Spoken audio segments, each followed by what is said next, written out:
दोस्तों बारिशों का ये वक्त है और इस टाइम हमारे चारों तरफ काफ़ी ज़्यादा घास फूस खड़ी रहती है, यानी कि खरपतवार हमारे आसपास होते हैं और उनसे हम काफ़ी ज़्यादा परेशान भी होते हैं। और कई जगह ऐसा होता है कि खरपतवार की वजह से कोई भी इंसेक्ट या पेस्ट जैसे कि सांप या फिर बिच्छू वहाँ पर निकलने के चांसेस होते हैं। ऐसे में दोस्तों आप ग्लाइफोसेट जो एक हर्बिसाइड है, इसका इस्तेमाल करके अपने आसपास की जो भी घास फूस है उसे बड़ी आसानी से कंट्रोल कर सकते हैं। उस खरपतवार को बड़ी आसानी से कंट्रोल कर सकते हैं, खासतौर से ऐसी जगहों पर जहाँ पर कोई फसल नहीं लगी हो। दोस्तों आज की इस वीडियो में हम इस ग्लाइफोसेट के बारे में थोड़ा और डिटेल में जानेंगे और समझेंगे कि किस तरह से ग्लाइफोसेट बेसिकली वर्क करता है। तो दोस्तों आप अपनी स्क्रीन पे अभी देखेंगे कि ग्लाइफोसेट किस तरह से काम करता है, वो हम इस वीडियो में आपके साथ जिक्र करेंगे। तो ग्लाइफोसेट दोस्तों एक हर्बिसाइड है जिसे नॉन सेलेक्टिव हर्बिसाइड कहते हैं।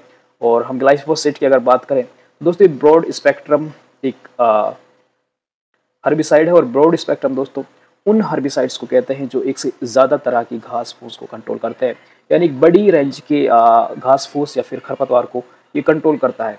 दूसरा दोस्तों ये नॉन सेलेक्टिव इन नेचर है। नॉन सेलेक्टिव इन नेचर का मतलब ये है कि ये कोई भी अगर इसके सामने खरपतवार आता है, यानी कि कोई भी घास फूस इसके सामने आएगी तो ये इसे मार देगा। ये कोई भी सेलेक्टिव कंट्रोल इस पर नहीं करेगा, नॉन सेलेक्टिव कंट्रोल करेगा। बिना ये देखे कि कौन सी वेजिटेशन इसके सामने है, ये उसे मार देगा, यानी कि नॉन सेलेक्टिव और सिस्टमिक हर्बिसाइड है। सिस्टमिक हर्बिसाइड दोस्तों उस हर्बिसाइड को कहते हैं जो प्लांट के सिस्टम में जाकर उसे कंट्रोल करता है। दो तरह के हर्बिसाइड बेसिकली होते हैं, सिस्टमिक हर्बिसाइड और कॉन्टैक्ट हर्बिसाइड। कॉन्टैक्ट हर्बिसाइड वो हर्बिसाइड्स होते हैं जो आपकी फसल में सिर्फ उस पार्ट को किल करेंगे या मारेंगे जहाँ पर आप उसका स्प्रे करते हैं, एप्लीकेशन करते हैं। और सिस्टमिक हर्बिसाइड्स वो हर्बिसाइड होते हैं अगर आप इसको पत्तों पे स्प्रे करेंगे तब भी ये प्लांट की रूट्स को किल कर सकता है, यानी प्लांट के सिस्टम में जाकर ये अपना इफेक्ट दिखाता है। इसके अलावा दोस्तों हम बात करें कि ये बेसिकली किस तरह की फसलों को किल करता है या खरपतवार या फिर जो भी प्लांटेशन होता है उन्हें किल करता है। तो बेसिकली दोस्तों वीड्स में अगर हम बात करें तो वहाँ पर ग्रासेस को ये बेसिकली कंट्रोल करता है, वीड्स को कंट्रोल करता है।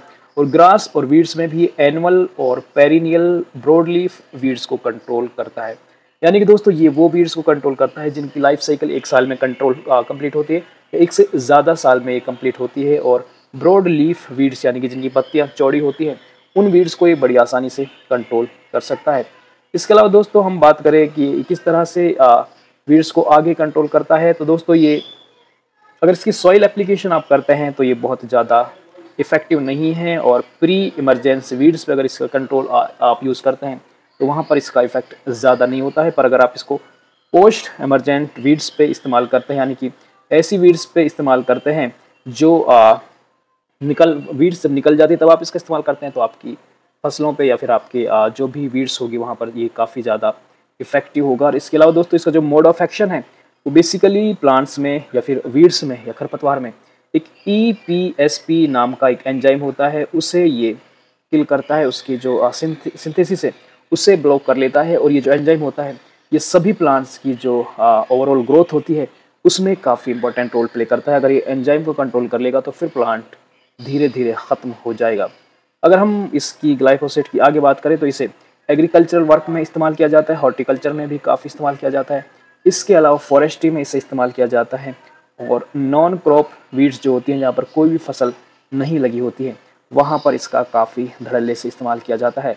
इसके अलावा दोस्तों हम बात करें कि इसे कैसे अप्लाई करना है, तो इसका बेसिकली फोलियर स्प्रे हम अपनी फसलों में करते हैं और लीव्स के ऊपर इसका स्प्रे करते हैं। और ये दोस्तों एब्जॉर्ब होता है प्लांट के ग्रीन पार्ट से, जैसे कि लीफ और स्टेम दोनों से एब्जॉर्ब हो सकता है और प्लांट्स में जाकर ये मूव करता है। प्लांट्स के उन पार्ट्स पे भी जैसे कि रूट्स या फिर जो ग्रोइंग पॉइंट्स होते हैं वहाँ पर जाकर काम करता है, उन्हें किल करने का काम ये करता है।